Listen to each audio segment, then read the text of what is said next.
All right, peace, y'all.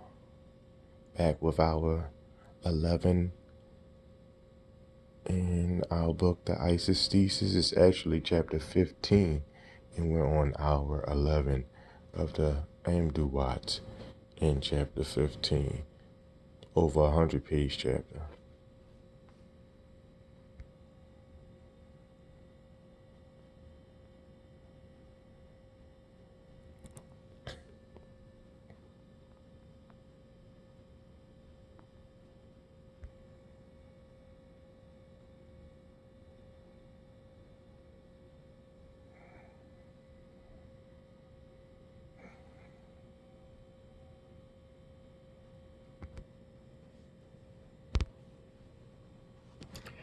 In the SI middle register, the sambat proceeds as in hour 10, but with the star past 2, a white disk encircled by a Uraeus, the sign of convergence, guiding a boat on its prow.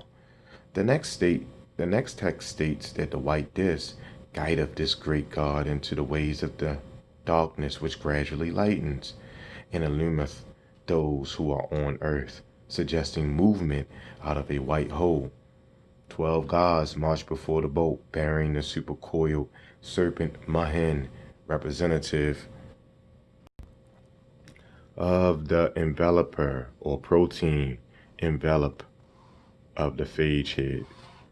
Next are the 2 Urae carrying heads with white and red crowns, which swallow their forms when Ra cries out to them, indicating DNA degradation, to follow our 4 forms of the goddess Neith with white and red crowns, suggesting the full operation of the lambda arm energized by lactose.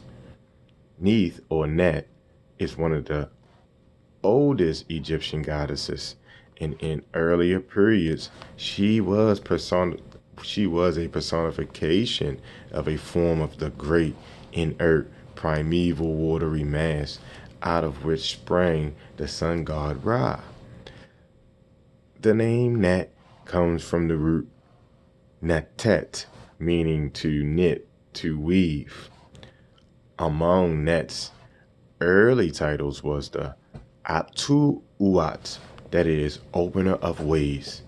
Isis is also identified with Neth. The etymology of Neth or Neith name points to the primeval water of the universe, the act of weaving protein molecules, the opening of DNA molecule for transcription, replication, and translation of the new lineage.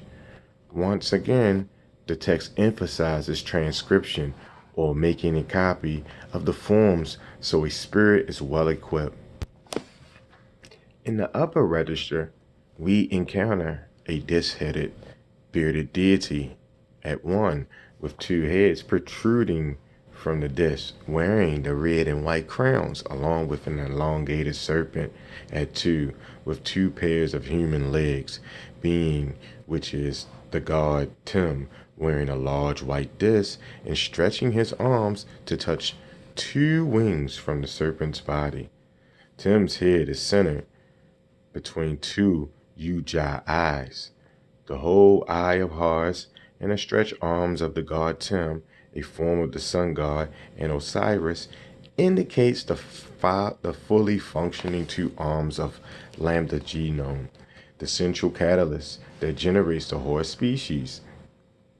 His name Tim, or Timim, means to be complete, which again signifies complete function of the lambda genome, or the lytic pathway that is also represented by the balanced arms of Tim.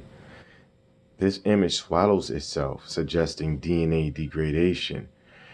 A serpent at 3 follows with a mummified god riding on it, swallowing its forms along with 12 more gods at 4, and 4 goddesses each seated on the backs of 2 Urae, a representation of the allolactose bonded to the lactose repressor protein. In the lower register, hawk-headed Horus at 6 wears a disc encircled by a uraeus and holds a short crescent snake, which may indicate crescents caused by a process of cell lysis. Then an elongated serpent at 7 named Everlasting Set, indicating the god of disorder and chaos, stands on its tail, suggesting the resumption of C2 protein production to activate CI. Next are 5 large pits of fire at 8 through 12, signifying apoptotic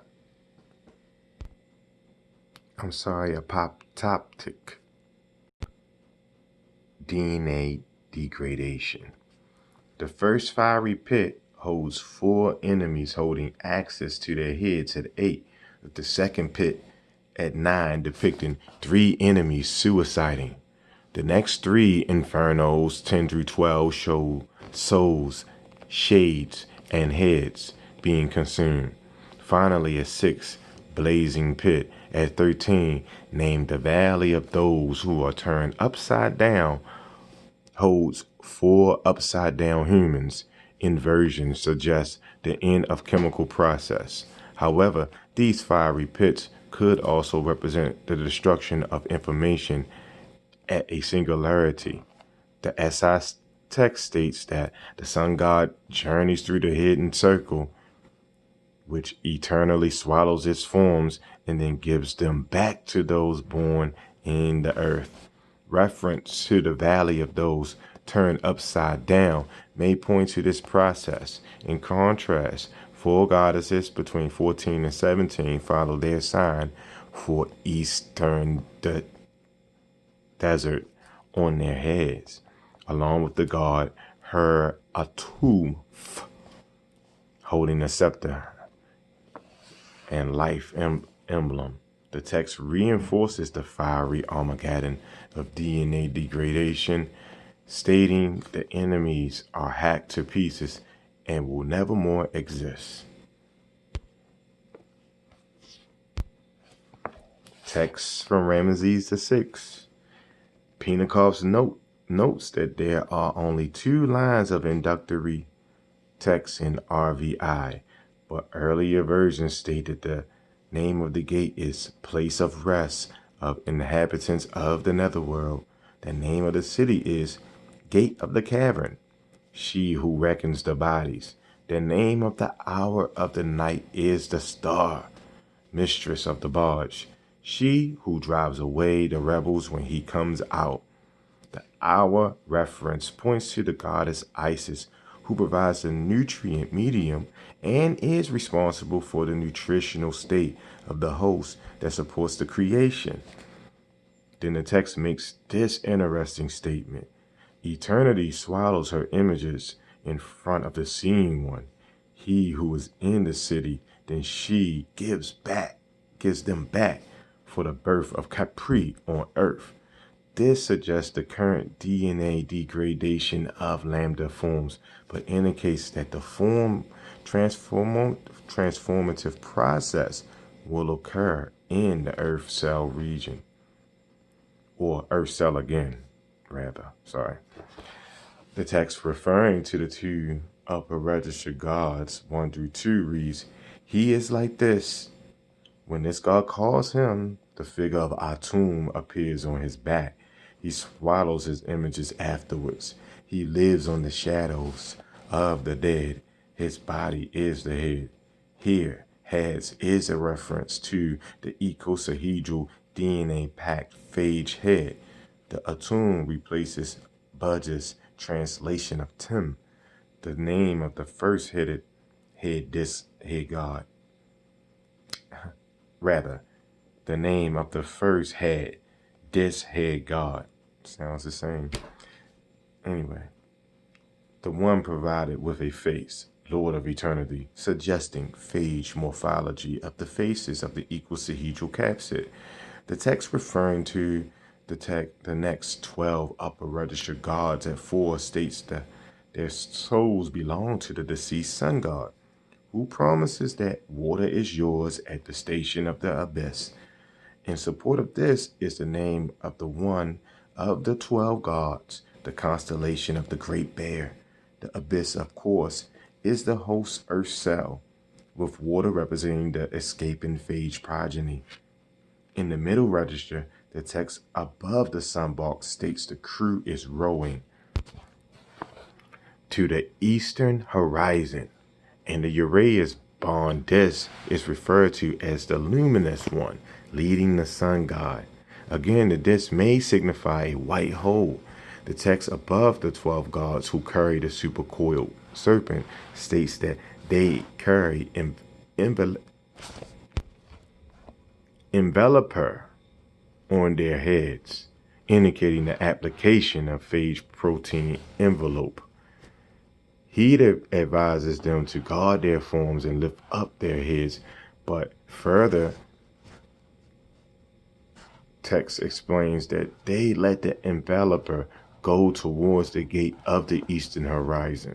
The 12 gods then rest on their thrones after the passage of the great god through the darkness when he rests in the horizon. The reference to guarding forms and resting on thrones shows their DNA base has not degraded. That is, the protein envelope is applied to the phage head. Additional evidence indicating this possibility are the names of the 12 carriers: the carrier, bearer, loader, the one who drags the companion, the one who conducts the image, the one belonging to the enveloper. In contrast to the preservation of the envelope forms of DNA, the two urae with the white and red crowns appear and then swallow their forms. The urae represent the image of Isis and Nephthys. Penikoff notes that the text in RVI referring to the crowned urae is incomplete. In older versions, the text reports that they are at the second door of the thick darkness, that is, the outer membrane of the host cell. The RVI referring to the last four goddesses state they guard the holy gate of Isis, or rather Sayers. The RVI lower register depicts the same general slaughtering and annihilation of the enemies of Osiris as seen in the fiery inferno depicted in Seti I. Horus, the son of Osiris, simply states that he came out of Osiris and that my father strikes after being helpless. Thus, we have the idea of Horus developing through rolling circle replication from the excision of the prophet Osiris. The final pitch showing four inverted humans suggests inversion or return to Earth. Alright, and here's the matrix for hour 11. Next time we back here with the Isis Thesis, it will be hour 12 of the amduat, and that should probably take us through the end of chapter 15. So until I holler at y'all again, peace queens, peace kings.